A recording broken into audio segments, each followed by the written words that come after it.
If Beale Street could talk, Lovecraft Country, Ray, When They See Us, Quantico, NCIS, Los Angeles, The Mentalist, Undercover Brother. It's like a never-ending IMDb scroll of hits when it comes to my next guest.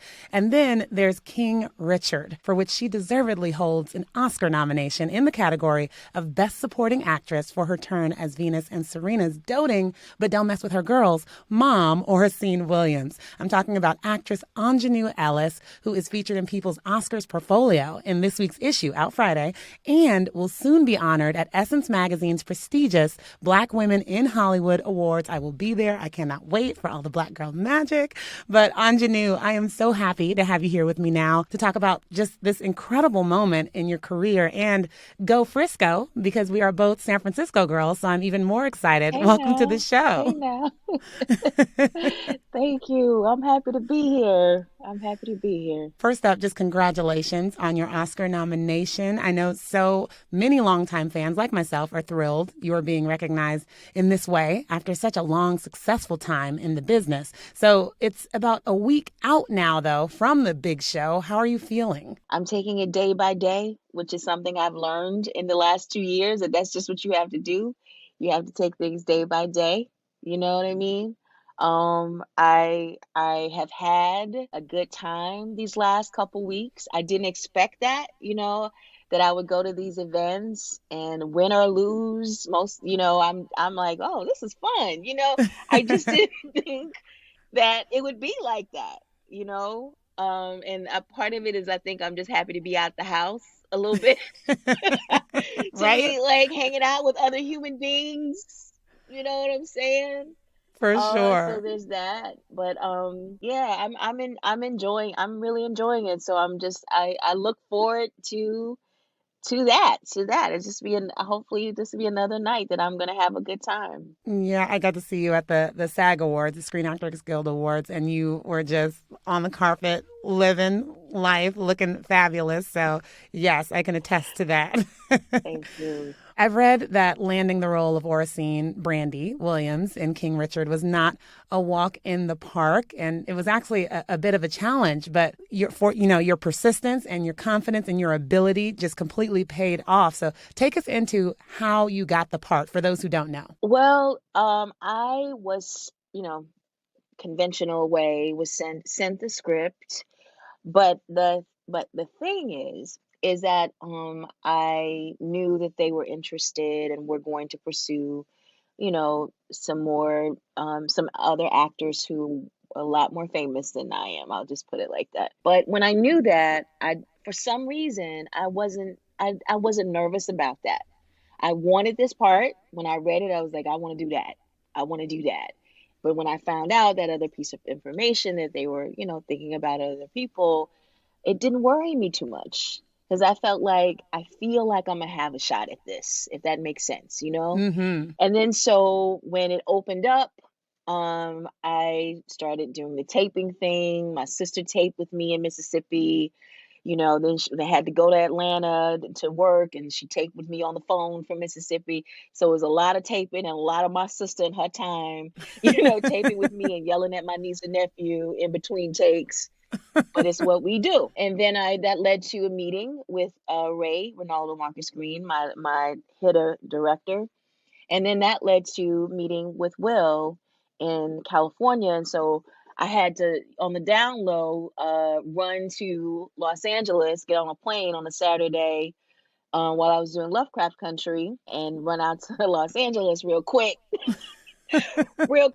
and read with Will, and I did, At his house, and had to right? change clothes on the plane, brush my. I've said this 1,000 times. Yeah, at his house, brush my teeth. Because I couldn't, it's not like I could walk in Will Smith's house and be like, can I brush my teeth? Can I change my clothes at your house? I couldn't do that. I don't know him. And it's Will Smith. I couldn't do that. He So I would had to let do you. all this in the car. He would. But would I ask? No. No. I wouldn't ask that. Exactly. So then I read, and he was very lovely, and he fed me afterwards because that's what he does. He feeds people really well. And then I still didn't get the part. And then a week later, they called and told me that I was going to play Orsine. Oh, I love it. I love that Yeah. story. I mean, we're talking about Will there. Take me into the set, what it was like filming. I mean, we've heard for years that he will say he's a goofball, but he just went so deep into this character, and he, of course, has been lauded for his performance and is nominated as well. Did he, kind of stay there the whole time, or did you guys have some time to like just free up and have some fun? He stayed there. Mm. He stayed there. And the great thing about it though is that he was always, he wasn't doing this whole thing being a method. Hmm. I'm not into that at all. What he was doing was he was being honest to the character that he was playing, and then he would just goof off as Richard Williams. What's so great I think about Will is that what's fundamental for him is that everybody on the set be treated really well. He feels that, it should be a place of joy, and he creates that environment. Nice.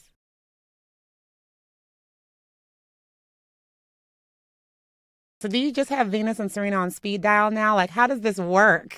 Like, Girl, listen. No, I don't. I don't. When I've been around them, in these awards, events, and sitting next to them, I'm fully aware that yes, I played their mother. I played their mother, yes. but I'm not their, you know what I'm saying? So they are still very much goddesses to me. They look like they're on the ground, but they're not. They're something else. I They're on love another it. plane. I love it. I love it. Well, King Richard focuses on the driving force behind them, those tennis superstars, Venus and Serena, and he recognized their light and knew they would change the world. And you see that from the very first scene. So I'm wondering, in your Hmm. own life, who was your King Richard, like that person who just motivated you to chase your dreams and saw it and made it or helped it come to fruition? Well, it was a couple people. It's been, I'd say, about four people, really specific people. And my grandmother didn't necessarily say, "Girl, you can go for it," but she definitely, she created an environment where I felt safe, and she fed me and she took care of me. So let's that's important too. You Yeah. know what I mean? To have that foundation. And then I had, people along the way, like my elementary librarian, and then Miss Regina Turner in college, and then I had this man who lived to be 99 years old, from Mississippi, who actually said to me, "This path you're going down to get a good job with benefits, I suggest you try something else." And Wow. so I did. And then the other person is my mother. My mother was my ultimate cheerleader. I love that. Well, what about, I'm wondering about the opposite, because you see that in the film as well. Was there anyone who just flat out doubted you and helped push you in that regard? Hmm. Well, here's the thing. I was, and I still am to a great degree, and I think that's a blessing because everybody don't have that. For a long time, I was very naive about that, and I think that spared me a lot of heartache. And I knew that I wanted to do something different, and I left Mississippi. I got in a car with this friend of mine. Her name is Renita Martin, and we got in a car in a blue Corolla. We had no money, none, zero. We shared a Snickers bar.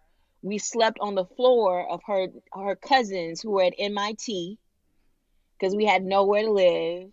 I ended up working three jobs, got fired from all of them. And all of this was in preparation for me leaving Tougaloo College to go to Brown University. And I just went there. I wasn't accepted into that school. I just went there with my fingers crossed that it would happen, and somehow it did. So through all that time, nobody in my family said to me, "You should rethink that.